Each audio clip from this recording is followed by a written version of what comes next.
वसई विरार शहर महानगरपालिका चुनाव 2026 के लिए शिवसेना ने अपनी कमर कस ली है।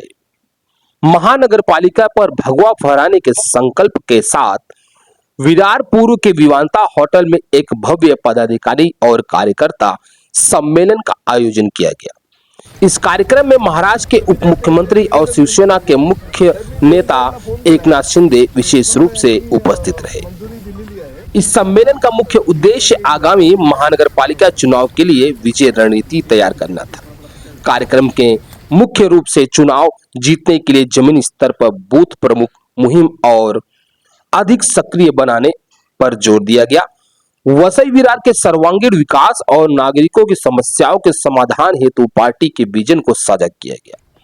चुनाव पूर्व की तैयारियों और संगठन की वर्तमान स्थिति की समीक्षा की गई। आइए सुनते हैं इस दौरान क्या कुछ कहना था उप मुख्यमंत्री एकनाथ शिंदे का। आइए सुनते हैं। वसई विरार महापालिकेच्या निवडणुका जाहीर झालेल्या आहेत आणि या निवडणुकीची शिवसेनेचा आपला हा पदाधिकाऱ्यांचा मेळावा आहे। लोकसभा आपण जिंकली, विधानसभा आपण जिंकली, आता येणाऱ्या महापालिका देखील महायुतीने आपल्याला जिंकायचे आहे। महायुतीचा भगवा फडकवायचा आहे, त्याच्यासाठी आपण आज या ठिकाणी एकत्र आलेलो आहोत। मी येताना पाहिलं की हॉलमध्ये देखील जागा नाही, बाहेर आपले पदाधिकारी कार्यकर्ते थांबलेले आहेत। मी त्यांना देखील भेटून आलो। निलेश काय हॉल काय कमी पडला नाही आणि आता आपले पदाधिकारी ताकद वाढली आहे इकडे। तिथं गेले अनेक वर्षाचा कारभार आपण पाहिलेला आहे आणि तो कारभार आपल्याला परिचित आहे। गेले अनेक वर्ष या भागामध्ये विकासापासून वंचित राहावं लागलं या सर्वांना। मगाशी सुदेश चौधरी म्हणाले की ठाण्यासारखं करा, कल्याणसारखं करा, पण त्यासाठी तुम्हाला इथं महायुतीचा भगवा झेंडा फडकवावा लागेल आणि तो विधानसभेमध्ये आपण फडकवलेला आहे। आता इथं खासदार महायुतीचा आहे, आमदारही सर्व मला वाटतं 5 महायुतीचे आहे। त्यामुळे महापालिकेत देखील महायुती आल्याशिवाय राहणार नाही अशा प्रकारचा विश्वास या ठिकाणी मी व्यक्त करतो। लाडके भाऊ लाडक्या बहिणी यांनी संकल्प केलेला की येणाऱ्या महापालिकेच्या निवडणुकांमध्ये आपल्याला भगवा फडकवायचा आणि म्हणून या ठिकाणी या लाडक्या बहिणी उपस्थित आहेत। सगळ्या जातीपातीच्या आहेत।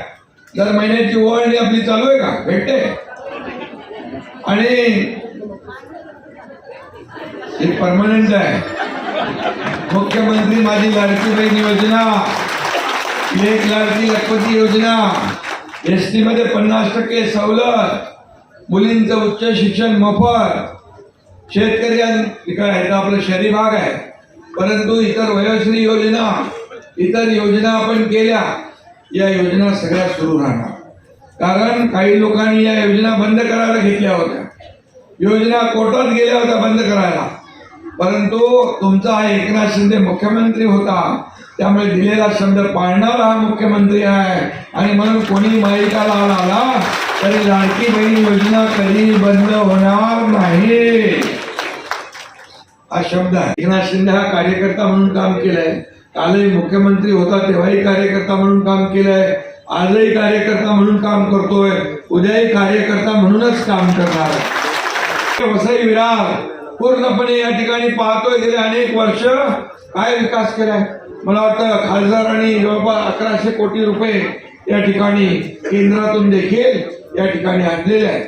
वसई विरार महापालिकेच्यासाठी एसटीपी प्लॅन, अमृत 2 पाण्याचा प्रश्न, गटारे, इलेक्ट्रिक बसेस अशा प्रकारचा निधी आणण्याचं काम आपल्या खासदार गावित साहेबांनी केलेलं आहे। आणि त्याचबरोबर मी मुख्यमंत्री असताना अमृत 2 मधून 431 कोटी, अमृत 2 म्हणजे पाणी पुरवठा 494 कोटी, नगरोत्थान मलनिस्सारण योजना 496 कोटी, ते नगरोत्थान मलनिस्सारण योजना 321 कोटी, अशा प्रकारच्या योजना आपण दिल्या। वसई विरार महापालिकेला 22-23 मध्ये 27 कोटी रुपये, महापालिका 2023-24 ला 22 कोटी रुपये, वसई विरार महापालिकेला 24-25 ला देखील 251 कोटी रुपये आणि 25-26 ला 10 कोटी रुपये. आणि या ठिकाणी अनेक निर्णय आपण घेतले. कोणी काहीतरी काय कुठली क्लिप फिरवतात ते शिकायत का मौका नाही दूंगा. मी कधी कारण देत नाही. No reason on the spot decision. म्हणून तुम्हाला खऱ्या अर्थाने गेले अनेक वर्ष विकासापासून वंचित राहावं लागलं. अनधिकृत चाळी आहेत, त्याचं रेग्युलायझेशन करायचं आपल्याला, त्या नियमित करायच्या आहेत, त्या शासकीय दंड माफ करायचा आपल्याला, तो देखील नगर विकास विभागाच्या माध्यमातून माफ केला जाईल, हे देखील मी या ठिकाणी सांगू इच्छितो. त्याचबरोबर क्लस्टर योजना आहे. क्लस्टर योजनेच्या माध्यमातून ठाण्याला क्लस्टर योजना सुरू झालेली आहे. सर्व इमारती अशा चिटकून उभ्या आहेत आणि अनधिकृत इमारतींची टांगती तलवार डोक्यावर कायमची उभी आहे. आणि म्हणून ही टांगती तलवार देखील क्लस्टरच्या माध्यमातून ठाण्याप्रमाणे मुंबईप्रमाणे आपण दूर केल्याशिवाय राहणार नाही. आणि हक्काचं घर तुम्हाला चांगल्या दर्जाचं घर मिळेल, चांगल्या सोयी सुविधांयुक्त घर मिळेल. एसआरएचा विषय आहे, झोपडपट्टीचा विषय आहे, तो देखील या ठिकाणी आपण केल्याशिवाय राहणार नाही. कारण नगर विकास विभाग पण तुमच्या एकनाथ शिंदेकडे आहे, गृहनिर्माण विकास विभाग पण तुमच्याकडे आहे, एसआरए म्हाडा पण तुमच्याकडे आहे. आणि त्यामुळे मुंबईच्या धर्तीवर ओसी देण्याचा निर्णय झालेला आहे. तो देखील वसई विरार महापालिकेला ओसी देण्याचा निर्णय लागू करणार, हे देखील मी आपल्याला सांगायला आलेलो आहे. त्यामुळे घर हे स्वप्न आहे प्रत्येकाचं. घर हक्काचं घर मिळालं पाहिजे.